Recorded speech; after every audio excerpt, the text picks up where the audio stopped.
ما اقدر احكي عمي صعب يقولون احكي صح هم اخوتي وهاي ما ضم عليهم شيء بس خاف يعذرون يا ولا تزعلون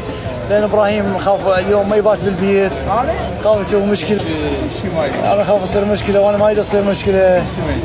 مجنون انا بك ما ايمن يا ما عليك شو وجهك صار احمر هذا ابراهيم ما عنده شيء ابراهيم والله انا احلف عليه اضربها اكسرها اكسرها هاي لو احلف عليه ما عنده شيء ضاع من نحكي يصير وجه احمر اصبع عليه والله